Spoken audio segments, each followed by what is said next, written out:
Terredefrance.fr, le premier site d'articles français et patriotes, présente Sud Radio, Poulain sans réserve, midi 13h, Alexis Poulain. Et bonjour à toutes et à tous, vous êtes sur Sud Radio, on est ensemble jusqu'à 13h pour Poulain sans réserve. Au sommaire de cette émission, nous allons parler de la précarité énergétique qui frappe de plus en plus de Français avec Manuel Domergue, directeur d'études de la Fondation Abbé Pierre. Et puis nous aurons en seconde partie d'émission Michel Vievorka, sociologue, pour parler de la violence dans la société, bien sûr, de l'antisémitisme et de Dublin, de tout ce qui se passe un peu en Europe, l'ébullition de nos sociétés occidentales. C'est Poulain sans réserve, le standard 0826 300 300, vous pouvez nous appeler. On est ensemble jusqu'à 13h, on se retrouve dans un instant. Terredefrance.fr, le premier site d'articles français et patriotes, présente Alexis Poulain sans réserve, l'invité. Et nous allons parler de la précarité énergétique, un fléau pour les familles les plus modestes, qui dépensent 5 fois plus que les familles les plus riches proportionnellement à leurs revenus, qui souffrent à la fois du froid, du chaud, de la difficulté de se chauffer, de se protéger de la chaleur. La Fondation Abbé Pierre en a parlé, c'était la journée hier, jeudi, contre la précarité énergétique. Pour en parler avec nous, nous recevons Manuel Domergue, directeur d'études de la Fondation Abbé Pierre. Bonjour. Bonjour. Alors, est-ce que vous pouvez nous dire un mot sur l'état, en fait, en France, de la précarité énergétique? Qu'est-ce que ça signifie concrètement pour les familles qui sont mal logées? La précarité énergétique, c'est deux phénomènes essentiellement. C'est le fait d'avoir froid chez soi, de pas réussir à chauffer son logement correctement, et c'est le fait de se ruiner pour essayer de se chauffer. Et parfois, on se ruine et on a froid quand même. Et les évolutions des dernières années sont quand même assez inquiétantes, puisque depuis 2020, on voit une explosion de la précarité énergétique au sens du froid. Il y avait 14% des Français qui disaient avoir eu froid au cours de l'année en 2020, et aujourd'hui on est à 26%, avec une montée progressive. Ouais. Et donc ça, c'est le résultat l'état du parc de logement. On a 5 millions de passoires énergétiques, des logements qui sont très difficiles à chauffer. Et surtout, ce qui a changé ces dernières années, c'est la hausse des prix de l'énergie. Et là, les Français ont du mal à assumer. 73% des Français qui ont vu la hausse de la facture d'énergie en 2023, avec la disparition des boucliers tarifaires. C'est un vrai sujet, ça, le coût de l'énergie. Oui, on a l'impression que le sujet est un peu derrière nous par rapport à l'automne dernier où on parlait que de ça. On se demandait si la France allait passer l'hiver, etc. Et en fait, pour les ménages, du point de vue des ménages, la facture d'énergie continue à augmenter. Alors, elle a été atténuée grâce au bouclier tarifaire, mais en fait, elle continue et elle va continuer à augmenter dans les années qui viennent. Donc, cette précarité énergétique est plutôt appelée à augmenter s'il n'y a pas une réaction de la part de l'État en particulier rapide. Oui, ce que vous dites d'ailleurs, c'est que la hausse des factures, en moyenne, c'était 310 € pour les ménages entre 2022 et 2023, sauf que le chèque énergie, lui, c'est 148 €. Quelles sont les propositions que vous avez faites pour le gouvernement pour atténuer la facture énergétique des ménages ? Il y a des propositions à court terme qui sont assez simples. Par exemple, augmenter le chèque énergie. Vous l'avez dit, même pas 150 € en moyenne par ménage. C'est vraiment très faible. C'est même pas 7 ou 8% de la facture moyenne. C'est pour les ménages très pauvres. En fait, quand vous êtes à un SMIC et demi, vous êtes déjà trop riche pour avoir le chèque énergie, alors que vous avez du mal à payer vos factures. Donc il faut augmenter ce chèque. Les années précédentes, depuis le Covid, il y avait eu des chèques additionnels, exceptionnels pendant l'année. Et cette année, en 2023, comme si le sujet avait disparu, il n'y en a pas eu. Donc en fait, il y a eu une baisse de l'aide de l'État au paiement des factures des ménages, et ça s'est vu avec une augmentation très forte des coupures d'électricité, de gaz, des réductions de puissance. Et donc beaucoup de Français ont du mal déjà à payer l'alimentation et aussi à payer le loyer et les factures d'énergie. Donc il faut que l'État aide les plus modestes. Ça sert à rien d'aider tout le monde, On va pas aider les cadres supérieurs à payer leur électricité, mais il faut vraiment une aide pour les plus modestes, parce que ça a un effet vraiment sur la santé des familles, de pas pouvoir se chauffer correctement, et ça c'est insupportable. C'est vraiment des milliers de morts par an qu'on pourrait éviter simplement avec un chèque énergie. Ça, c'est la solution de court terme, évidemment. La vraie solution structurelle, c'est d'avoir des logements performants qui ne nécessitent pas de mettre 2000 € par an pour se chauffer. Aujourd'hui, on parle beaucoup de ce bâti vétuste, de ces passoires thermiques, mais est-ce que il y a un plan de rénovation pour ces logements? Est-ce qu'il y a aussi des procès en cours contre les mauvais logeurs, ces marchands de sommeil qui profitent aussi de la précarité pour loger parfois des travailleurs sans papier dans des conditions indignes? Oui, bien sûr, il y a une politique d'amélioration de l'habitat, de rénovation énergétique des logements depuis des années, heureusement quand même. Et là aussi où on est quand même satisfait, c'est que cette politique monte en puissance et qu'en 2024, les aides de l'État à la rénovation énergétique, pour quand vous êtes propriétaire de votre logement, ce qu'on appelle MaPrimeRénov', ces aides vont augmenter. Et ça, on l'avait demandé depuis des années, donc on est satisfait. Tout n'est pas parfait et puis on verra si les gens s'en emparent réellement et si les entrepreneurs sont capables de mettre en œuvre ces rénovations énergétiques. Mais pour vous donner un exemple, avec les nouvelles aides en 2024, un ménage très modeste qui fait 70 000 euros de travaux, donc des vrais travaux vraiment ambitieux, l'État lui paiera 90% des travaux. Donc ça, c'est quelque chose qui va changer la donne pour les ménages très modestes qui font des travaux. Donc ça, c'est un motif d'espoir. Après, là où il y aura des blocages, c'est que il faut des gens pour faire ces travaux. Ah oui. Il faut des entreprises compétentes, et on sait que c'est pas toujours le cas, des entreprises honnêtes, et c'est pas toujours le cas. Il y a eu tellement d'arnaques dans la rénovation énergétique, les gens qui vous appellent le soir à 20h pour vous promettre monts et merveilles, ça a fait beaucoup de dégâts dans la confiance envers les artisans, les entrepreneurs du secteur. Donc il faut qu'il y ait des contrôles, et il faut surtout qu'il y ait de la formation pour ces artisans. Aujourd'hui, c'est des travaux qui sont compliqués, hein. C'est pas juste installer une pompe à chaleur ou changer des fenêtres, c'est des travaux globaux sur toute l'enveloppe du logement. Et ça, c'est compliqué.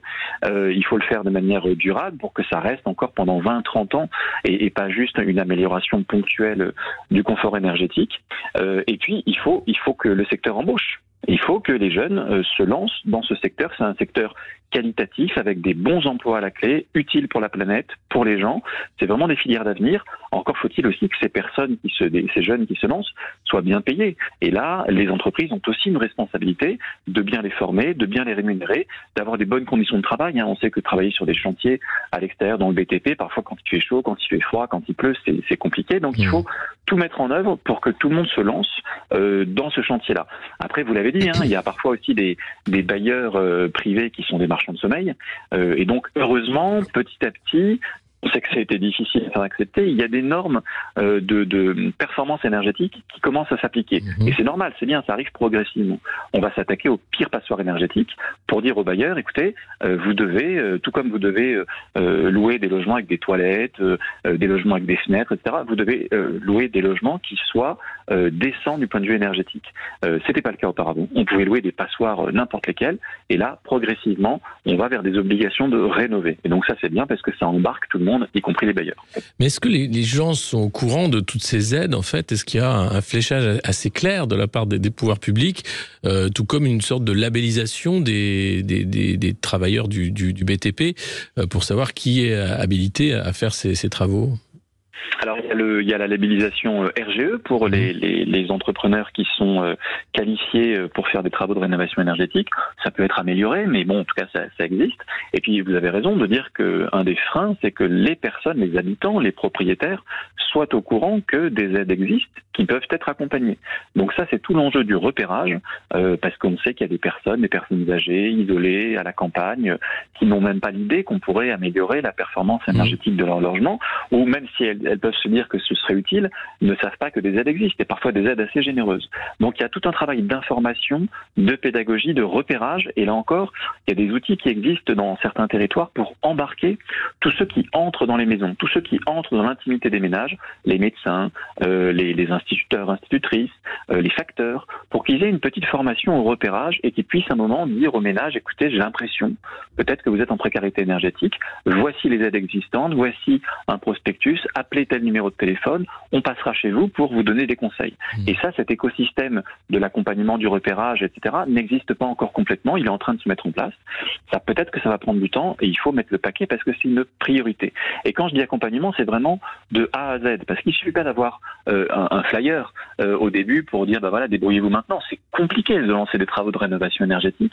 Il faut faire un devis, il faut savoir quel type de travaux on veut faire, il faut choisir des artisans, il faut faire un dossier d'aide en ligne pour avoir les aides de l'État. Tout ça, c'est hyper compliqué. Et même des gens un peu qualifiés, un peu calés, parfois s'y perdent. Donc imaginez des personnes âgées, pas très à l'aise avec l'informatique ou avec la langue française, etc.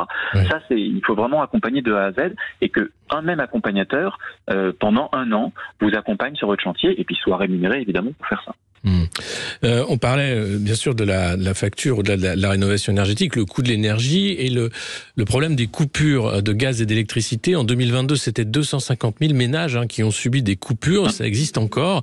Est-ce qu'il y a là aussi des moyens qui sont mis en place pour éviter de recourir à ces coupures pour impayés ?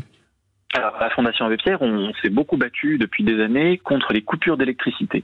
Et puis, à un moment, grâce au compteur communicant Linky, on s'est aperçu qu'il était assez facile pour les fournisseurs d'arrêter de couper les ménages en impayés et de remplacer ces coupures totales qui vous plongent des familles dans le noir, et c'est vraiment dramatique, les remplacer par des réductions de puissance.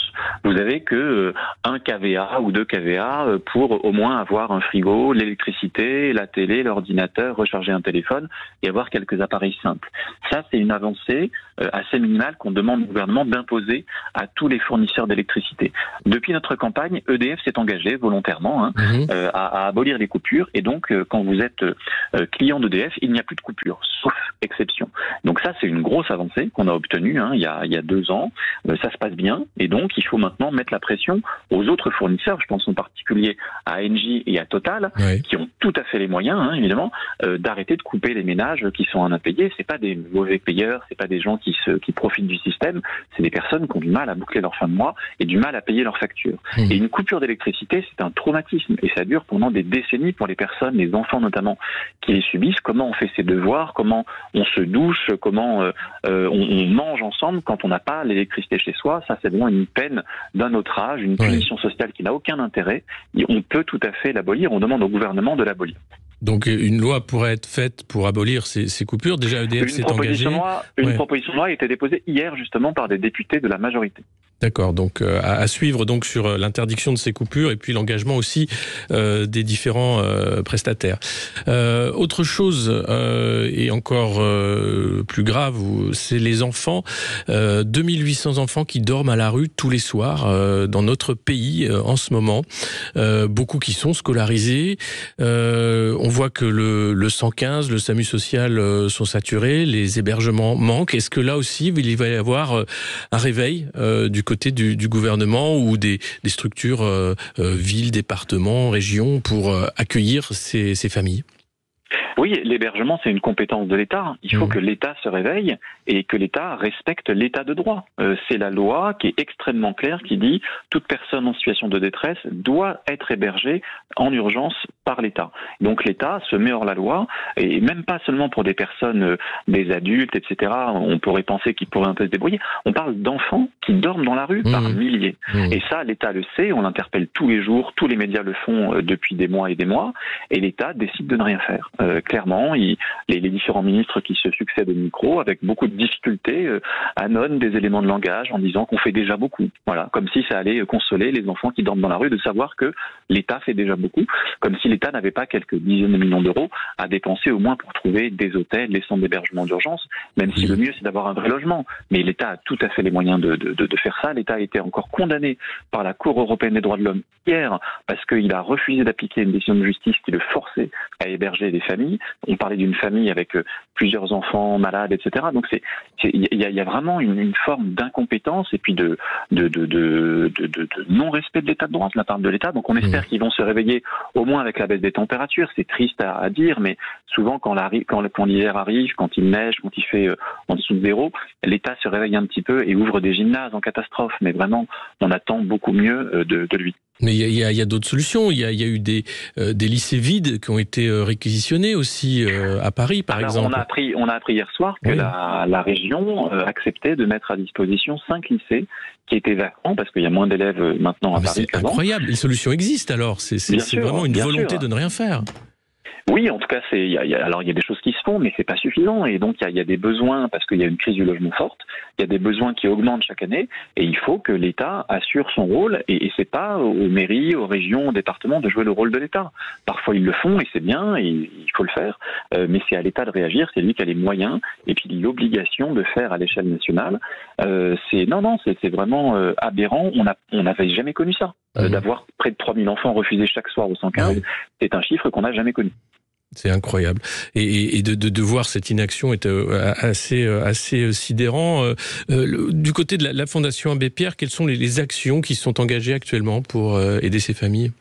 Alors nous, grâce aux donateurs privés, on peut financer en toute indépendance 1 millier de projets associatifs chaque année, un peu partout, qui fait de l'accompagnement au droit, qui sort des personnes des bidonvilles, qui produit des logements très sociaux. Et donc ça, ce sont des solutions pour les personnes. Mais évidemment, c'est pas un acteur privé, une association comme nous, qui peut se substituer à l'État, parce que évidemment, on a 1 millième du budget de l'État pour le logement. Donc évidemment, on ne peut pas faire le travail de l'État à sa place. On peut le pousser, on peut innover, on peut expérimenter, montrer comment faire, mais à un moment, c'est à l'État de jouer son rôle. Eh bien, l'appel est entendu, j'espère. Merci beaucoup, Manuel Demergue, d'avoir été notre invité, directeur d'études de la Fondation Abbé Pierre. On se retrouve dans un instant pour la suite de Poulain sans réserve jusqu'à 13h sur Sud Radio. Sud Radio, Poulain sans réserve, midi 13h, Alexis Poulain. Alexis Poulain, sans réserve, l'édito. La meilleure façon de se payer un costard, c'est de travailler. Je traverse la rue, je vous en trouve, je veux simplement des gens qui sont prêts à travailler. Une gare, c'est un lieu où on croise les gens qui réussissent et les gens qui ne sont rien. On met un pognon de dingue dans des minima sociaux, les gens ils sont quand même pauvres. Le Gaulois, réfractaire au changement. Réveillez-vous. Je vous le dis en toute sincérité. Réveillez-vous. Ce qu'a dit avec beaucoup de force le président de la République, c'est que si on ne se secoue pas les puces, il n'y aura pas 5% de taux de chômage. Ah bah voilà, réveillez-vous, secouez-vous les puces, mais enfin, bande de feignasses, c'est quoi ça, les petites phrases. Encore, on a été gâtés hier entre Bruno Le Maire et Emmanuel Macron, qui critiquent qui les patrons, qui les chômeurs, qui aussi les plus de 55 ans. On apprend hier que le ministre de l'économie, Bruno Le Maire, veut réduire l'indemnité chômage des plus de 55 ans, qui passerait de 27 mois à 18 mois, comme pour les autres chômeurs. Bah oui, puisque après avoir reculé l'âge de la retraite, quoi de mieux que de réduire les indemnités chômage de ceux qu'on appelle les seniors et qui ont quand même plus de mal à trouver un emploi dans une société où le jeunisme est la norme et où les entreprises cherchent à baisser les coûts et parfois on coûte plus cher quand on est plus âgé et avec plus d'expérience.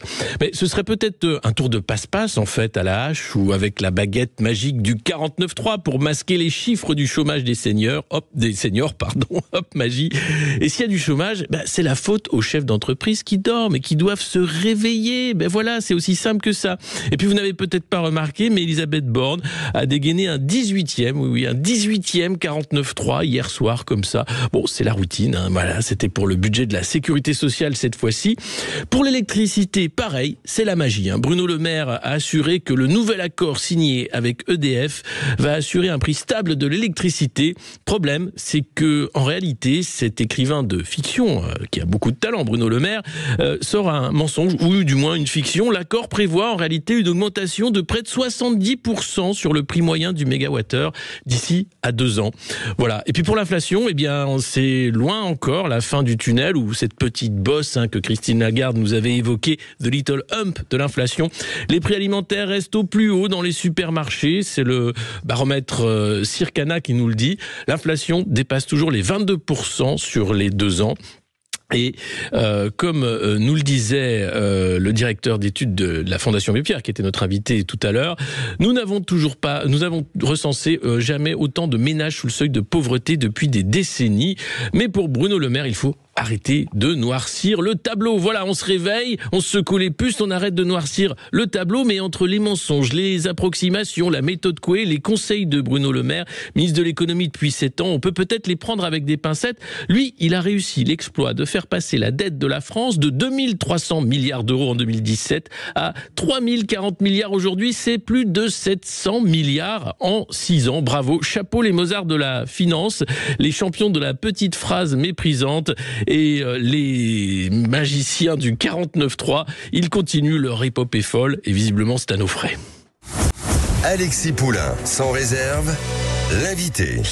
Et pour continuer, Poulain sans réserve, notre invité est Michel Vivorca. Bonjour. Bonjour. Merci d'avoir accepté notre invitation. Je voulais vous avoir au micro de Sud Radio pour parler de la violence dans la société, puisqu'on a vu bien sûr la violence à Crépol avec ce jeune Thomas, 16 ans, poignardé, qui est enterré aujourd'hui. On a vu les émeutes à Dublin également.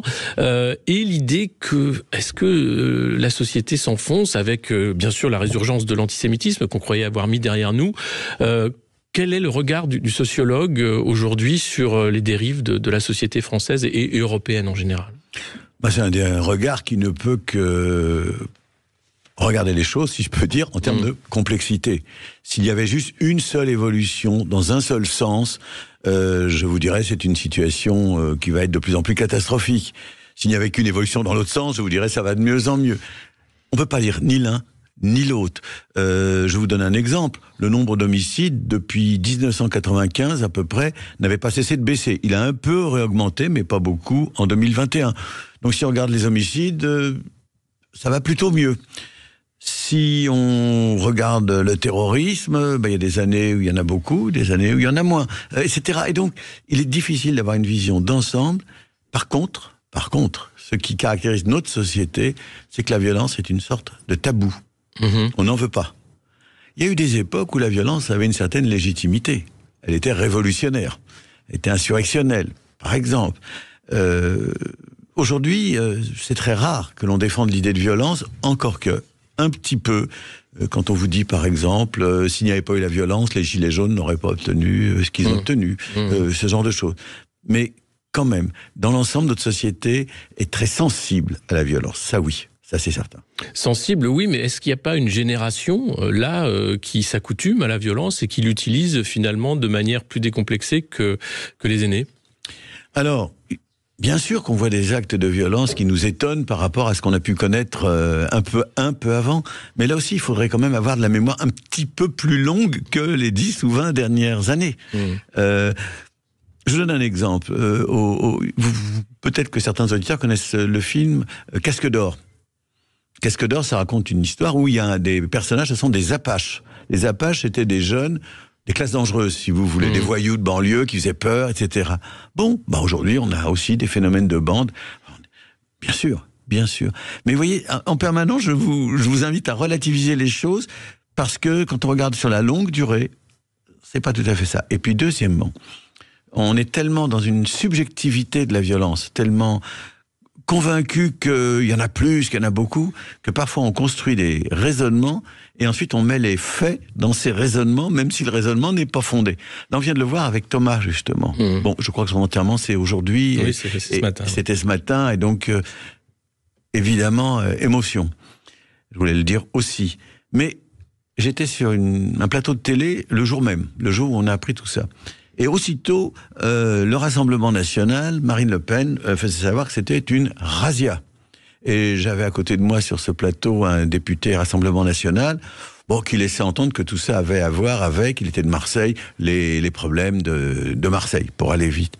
Eh ben non, c'est un phénomène, si j'ose dire, plus classique qu'on vient de voir. Apparemment, je le dis encore avec prudence, parce qu'on apprendra peut-être... l'enquête est en cours, on n'a pas encore toutes les informations. Encore d'autres choses. Mais voyez, comme il y a une énorme sensibilité à la violence, il y a des partis politiques, de tout genre d'ailleurs, là c'est celui-là, qui la font rentrer dans les cases de leurs idées toutes faites, même si ça n'y rentre pas vraiment. On voit un vrai antagonisme très fort, en fait, dans la société. On a l'impression qu'il faut systématiquement choisir son camp, qu'on ne peut pas condamner toutes les violences, mais que certaines vont être condamnées par un camp et d'autres par un autre, puisqu'il y avait aussi ce jardinier, Mourad, qui avait pris un coup de cutter par un Français, sexagénaire.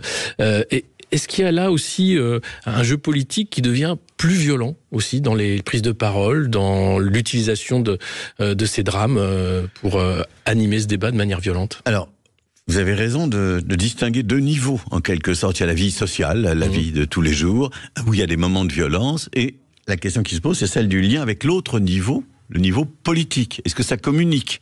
Est-ce que quand, dans l'Oise, il y a cette affaire, ça a quelque chose à voir avec le débat politique ? Ou ça en est très loin. Est-ce que le drame qui aboutit à la mort de Thomas, ça a quelque chose à voir avec la politique, ou c'est une affaire plus de rixe locale, si je peux dire, de sortie de balles ou ce genre de choses. Donc, bien sûr, dans certains cas, ça communique, dans d'autres, ça ne communique pas. Et donc, il faut voir ce qui se passe au niveau politique aussi. Alors, est-ce qu'il y a plus de violence dans le discours politique ? Là aussi, si on prend un peu de recul, il y a des époques où c'était très très violent, y compris à l'Assemblée, mais d'une violence même inouïe, on disait des choses qu'on n'oserait pas dire aujourd'hui. Donc, il y a ce qu'il y a, je vais vous dire, parce que je crois que c'était ça le point sur lequel vous mettiez l'accent. On est dans une société où le débat serein est difficile. Merci de m'avoir invité. Le débat serein, c'est-à-dire que le débat se polarise trop vite, tout de suite. On est d'un côté ou on est d'un autre. Et beaucoup de ceux qui participent au débat, plutôt que de chercher à le construire, à raisonner, à argumenter, à s'appuyer sur des faits, sur des données réelles, si je peux dire, eh bien s'emballent dans leur vision toute faite, si je peux dire. Et donc, il y a dans notre société un manque de nuances, un manque de volonté d'écouter les autres, de discuter, d'échanger, ça c'est très net, même s'il y a beaucoup de lieux comme le vôtre où l'on échange et on discute. Mais c'est pas nouveau parce que si on remonte, et c'est pas si loin, 2002, l'élection présidentielle qui avait été hackée en quelque sorte par cet événement, hein, Papivois, ce retraité qui avait été molesté chez lui et qui avait propulsé Jean-Marie Le Pen à l'époque au second tour de l'élection présidentielle. Ça avait été une surprise pour tout le monde. Depuis, Marine Le Pen est quasi systématiquement au second tour de l'élection présidentielle et ce thème de la sécurité, de l'autorité, de la violence devient un thème central du débat politique quand même. Alors vous avez raison, et on pourrait citer une autre campagne présidentielle qui a été, comment dirais-je, dominée par le thème de la violence, c'était l'affaire de la grotte d'Ouvéa, absolument, en Nouvelle-Calédonie. Donc d'un seul coup, à chaud, si je peux dire, une affaire terrifiante. Bon, donc oui, en fait, en France, le débat actuel, il a commencé à se construire au milieu des années 70, avec Perfit, ministre de l'Intérieur, qui remet un rapport, je n'ai pas le titre exact en tête, mais quelque chose comme un rapport sur la violence et l'insécurité, et qui introduit le thème de l'insécurité. Avant, le thème, c'était pas la violence, c'était le gauchisme. Raymond Marcellin, les plus âgés s'en souviennent, Raymond Marcellin était obsédé par le gauchisme. Donc il traquait les gauchistes. Mais on arrive à la fin du gauchisme, en quelque sorte, et là, on rentre dans l'insécurité. Et ça ne va pas cesser d'occuper le débat public, avec des drôles de débats. Par exemple, je peux le dire d'autant plus que je suis connu comme étant plutôt à gauche, qu'il y a eu un débat entre la gauche et la droite, et où la gauche avait tort. C'était, est-ce qu'il y a ou pas plus d'insécurité ? Alors la droite disait, il y a plus d'insécurité. Et la gauche disait, non, regardez les statistiques, il n'y en a pas plus. Jusqu'au jour où on a dit, mais c'est parce qu'on ne mesure pas les incivilités. C'est-à-dire, vous savez, vous êtes dans le bus, il y a 3 jeunes qui mettent les pieds sur les banquettes et qui se moquent de vous si vous voulez vous asseoir. Vous rentrez chez vous, il y a une bande de jeunes dans le hall de l'immeuble qui crachent devant vous, que sais-je. Ça, c'est pas enregistré par la police, ces choses-là. Et bien, quand on prenait ça en compte, là, on voyait qu'il y avait un climat beaucoup plus fort d'insécurité. Et puis, le tournant a été fait par tout le monde, et dans les années 90, et ensuite, tout le monde a effectivement une grande sensibilité dans le monde politique à l'insécurité. C'est devenu le thème central. Et puis, il y a aussi cette montée des partis d'extrême droite. Geert Wilders qui vient de gagner aux Pays-Bas sur le discours aussi xénophobe, d'une certaine façon, de dire l'accueil, ça suffit, de lier aussi la politique d'accueil à l'augmentation de l'insécurité. Ça aussi, c'est quelque chose qui est assez nouveau et qui devient très récurrent dans tous les pays européens. Tout à fait. Et là encore, il faut s'intéresser aux grands changements sur la durée. Dans le temps, l'extrême droite, c'était elle, la violence. 1934 en France, les ligues, etc., le climat de violence était entretenu à l'extrême droite. Aujourd'hui, des partis, je vais parler de la France plutôt que des Pays-Bas, un parti comme le Rassemblement National se présente comme le garant du refus de la violence. Et je dirais même du refus de l'antisémitisme, vous en avez dit un mot tout à l'heure, du refus d'un certain nombre de choses qui étaient plutôt de son côté. Et donc les choses bougent dans ce désir de sécurité et dans ces appels à la lutte contre la violence. C'est plus forcément les mêmes qui sont victimes et qui sont coupables, ou en tout cas qui disent qu'ils sont victimes ou qui disent qu'ils sont coupables. On en reparle dans un instant avec vous, Michel Vieux-Vorka. Restez avec nous sur Sud Radio. On parlera bien sûr de cette marche contre l'antisémitisme et puis de ce rôle que prennent les différents partis. À tout de suite sur Sud Radio. Terredefrance.fr, le premier site d'articles français et patriotes, présente Sud Radio, Poulain sans réserve, midi 13h, Alexis Poulain. Et de retour pour Poulain sans réserve jusqu'à 13h avec notre invité Michel Vieux-Vorka. Bonjour, bonjour. Sociologue, nous parlions de la violence dans la société. Vous êtes aussi auteur d'un dernier livre, La dernière histoire juive sur l'âge d'or et le déclin de l'humour juif aux éditions de Noël. Livre qui est sorti bien avant, bien sûr, les exactions du Hamas du 7 octobre. Qu'est-ce qu'il dit, ce livre, sur la culture juive, finalement, aujourd'hui, et bien sûr à l'aune de ce qui est arrivé et du climat actuel? Le livre est sorti juste après, mais il avait été écrit avant, et d'une certaine façon, malheureusement, ce qui s'est passé ne rend pas caduque ce que j'ai essayé de montrer dans ce livre. Bon, c'est un livre où un certain nombre d'histoires juives qui sont très drôles, et qui sont destinées à un public juif et non juif. C'est ça les histoires qui m'ont intéressé. Un peu comme quand vous voyez les films de Woody Allen ou Gérard Houry, Rabbi Jacob. Vous voyez, un humour juif, mais qui est universel, qui s'adresse aussi à des non-juifs. Et donc, ce que je montre dans le livre sur l'humour juif, c'est que, au départ, dans les années 60, 70, il y a une grande ouverture à un humour de ce type, c'est-à-dire à une certaine bienveillance. Parce que l'image d'Israël est très positive. C'est le pays qui a battu une coalition de pays arabes. C'est David qui a battu Goliath. Parce que il y a une vitalité culturelle dans le monde juif qui touche un public beaucoup plus large, des grands écrivains, des artistes, du cinéma, etc. Et c'est le début de la prise de conscience de ce qu'a été la Shoah. Le mot date de 85 seulement. Donc, si vous voulez, il faut pas croire du tout qu'en 45, 48, 50, on parlait beaucoup de la Shoah. C'est pas vrai. On en a vraiment pris la mesure aux États-Unis, en France, dans ces années 70, 80. Et donc, il y a une période de bienveillance qui s'ouvre pour le monde juif, qui du coup rentre beaucoup plus en communication aisée avec le reste de la vie sociale, et les choses sont fabriquent plutôt un certain bonheur pour les juifs de diaspora en France ou aux États-Unis. Et puis arrive la fin des années 90, les années 2000, l'image d'Israël est de plus en plus dégradée. La Shoah, l'effet de sidération initiale s'estompe, elle s'institutionnalise, si vous voulez. Il y a des musées, des programmes scolaires, des visites d'Auschwitz, il se met en place plein de choses qui montrent qu'on en parle beaucoup plus, mais aussi qu'on dit qu'il y a d'autres souffrances historiques, il faudrait parler d'autres choses, etc. On commence à... Et puis ensuite viendra le thème de poids, de mesure, des choses comme ça. Et donc pour différentes raisons, il y a de moins en moins de bienveillance à l'égard du monde juif, qui lui-même, surtout à travers ses institutions, évidemment se rétracte. Quand il y a moins de bienveillance, on se rétracte. Et donc mon livre montre cette évolution à coup de blagues, si je peux dire, d'histoires juives qui viennent illustrer, ponctuer d'abord cette période de bonheur, en quelque sorte, puis cette période de plus en plus malheureuse, et qui se termine juste avant Gaza, parce que évidemment, je ne pouvais pas imaginer Gaza, mais j'imaginais par contre des très grandes tensions internes à l'intérieur d'Israël et entre Israël et les Juifs du reste du monde. C'est le cas d'ailleurs avec une certaine dérive du gouvernement de Netanyahou qui voudrait censurer le journal Haaretz parce qu'ils ont fait leur travail et qui commence à se durcir de manière assez terrible. Il y a là aussi une dérive illibérale du régime de Netanyahou. Alors cette dérive, elle est ancienne.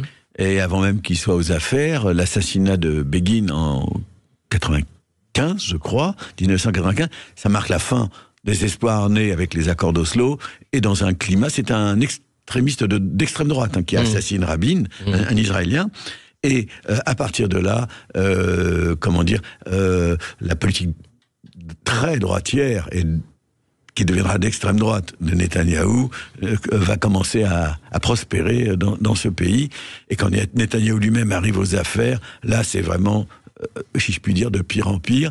Et donc avant même cette guerre et cette situation présente, la situation d'Israël était catastrophique. Nous avons avec nous un auditeur, Claude de Perpignan. Bonjour Claude. Oui, bonjour André Berkoff, bonjour à vos invités. Non, c'est Alexis Poulain, mais bien essayé. Bonjour Alexis. Personne n'est parfait. C'est l'habitude. Le vendredi, c'est Alexis. Voilà. Oui, je voudrais dire, il y a deux choses que je souhaiterais dire. C'est d'une part, dans le débat sur la montée de la violence ou la référence à l'ensauvagement, moi, j'aime pas trop dans ces débats qu'on débouche très vite sur l'extrême droitisation des gens qui manifestent le fait qu'ils se sentent plus en danger qu'avant. Et j'entendais ce matin sur une autre émission d'une autre je crois que c'était dans l'émission avant midi, j'entendais parler d'une extrême droite haineuse. Et alors, en parlant de gens qui ont manifesté, notamment en Irlande ou ailleurs, moi, je crois que, en fait, moi, je suis à Perpignan depuis 4 ans et je dois vous dire que je constate à Perpignan l'augmentation rapide quand même de toutes ces femmes jeunes habillées de noir de la tête jusqu'aux talons. Et c'est un peu, pour moi, ce qu'on appelle l'extrême droite haineuse, c'est simplement des gens qui veulent pas qui veulent pas voir la France devenir un pays de femmes portant le voile. Alors ça, c'est le premier aspect. Et le deuxième aspect de ma demande, c'est avec Michel Vivorca, on avait fait un débat au Sénat dans les années 90 sur le thème de la violence. C'était dans le cadre des débats de l'IRC, peut-être s'en souvient-il. Et en tout cas, à l'époque, la référence qu'il avait à la violence, c'était le caillassage d'un bus. C'était le début des caillassages de bus dans les banlieues. Il avait d'ailleurs expliqué, parce que c'est son boulot de sociologue, d'expliquer aussi pourquoi, que c'était parce que les jeunes n'étaient pas contents que le bus s'arrête pas là où ils étaient, et qu'il fallait qu'ils aillent jusqu'à l'arrêt à pied, etc. Et c'est vrai que quand on remonte... Alors, je veux dire qu'à l'époque, la violence dont on parlait, les cas significatifs, c'était ceux-là, caillassage de bus. Ouais. Bon, aujourd'hui, on voit ce qui brûle, on voit, etc. Et puis, la référence temporelle aussi, moi, m'embête un peu, parce que quand on remonte à Casque d'Or, oui, il y avait des attaches, mais je veux dire, pour moi, c'est de la régression de remonter à Casque d'Or, parce que ça veut dire qu'il y a eu après Casque d'Or une époque où il y avait quand même... Moi, on allait à l'école, on laissait ses enfants partir à l'école à pied, je veux dire, il y avait... Or, aujourd'hui, tout ça, finalement, maintenant, les personnes sont protégées et tout. Donc, je crois quand même qu'il faut reconnaître que la violence augmente en ce moment, et puis il ne faut pas uniquement l'extrême droitiser, parce que c'est un peu court. Merci Claude, on va laisser la parole à Michel Vivorca qui va vous répondre à toutes ces questions. Extrême droitisation de la société, une violence accrue, bien sûr une certaine tendance à l'islamisation de certains quartiers. Est-ce que ça, vous êtes d'accord avec ce que vient de dire Claude? Écoutez, il y a deux choses, il y a l'analyse et il y a les faits. Bon, les faits, alors ce que vous dites sur les femmes voilées et noires, oui, certainement, là-dessus il n'y a aucune contestation, c'est un phénomène qu'on observe. Ensuite, ce que vous dites du rapport au passé, à l'histoire, moi je crois que ça n'est pas inutile. Et d'ailleurs, je voudrais dire qu'effectivement, il y a ça a monté, si je puis dire, en gravité dans certains cas. Nous n'avions pas, au moment où je vous avais croisé, nous n'avions pas encore, heureusement, si je peux dire à l'époque, le terrorisme qu'on a connu ensuite. Il y a quand même eu l'attentat de la rue des Rosiers. Alors, très juste, mais très intéressant. L'attentat de la rue des Rosiers et l'attentat de la rue Copernic, quelques années plus tôt, ce sont des attentats antisémites, mais qui ne viennent pas de l'intérieur de notre société. C'est des groupes qui viennent du dehors, qui métraillent, qui posent une bombe, que sais-je, mais qui viennent du dehors. Et à cette époque-là, je prends surtout rue Copernic, on a cru que c'était l'intérieur de notre société qui se révélait, si je puis dire, de cette manière, et que c'était l'extrême droite. Il y avait un groupuscule qui s'appelait la FAN, qu'on a accusé au moment de la rue Copernic. Et on a mis longtemps à comprendre que ça venait non pas du dedans, mais du dehors. Ouais. Bon. Mais aujourd'hui, c'est Mohamed Merah, c'est du dedans, ou plutôt, c'est global. Aujourd'hui, alors là, on parle du terrorisme maintenant un instant, mais ce sont des phénomènes qui sont à la fois à l'intérieur de la société et à l'extérieur. Les gens issus de l'immigration qui vivent en France et qui sont en relation avec Daesh, avec des centres, si je peux dire, d'organisation de ce terrorisme qui sont très lointains. Donc c'est un phénomène global. Peut-être un dernier mot. Un dernier mot, puisqu'on va devoir... vous savez, j'avais parlé des caillassages de bus, c'était intéressant, mais il y avait aussi les émeutes urbaines. Il y en a toujours eu. Depuis 81, il y a des émeutes urbaines. Il y a eu des voitures brûlées. Chaque année, il semblerait qu'il y en ait eu un peu moins à Strasbourg les dernières années. Mais il y avait des voitures brûlées chaque année pour le réveillon de la Saint-Sylvestre. C'était une tradition locale. Bon, donc, n'oublions pas sans forcément, je suis d'accord avec vous, revenir à Casque d'Or. Bien, merci beaucoup Michel Viorca. On doit malheureusement clore cet entretien, mais on en reparlera bien sûr prochainement sur Sud Radio. Tout de suite, c'est la culture dans tous ses états. Pour la sortie du film Napoléon, André Berkoff reçoit Thierry Lentz, le grand spécialiste de Napoléon. Il analysera le film et donnera son avis. À tout de suite sur Sud Radio. On reste ensemble. Sud Radio, Poulain sans réserve, midi 13h, Alexis Poulain. Avec terredefrance.fr, le premier site d'articles français et patriotes.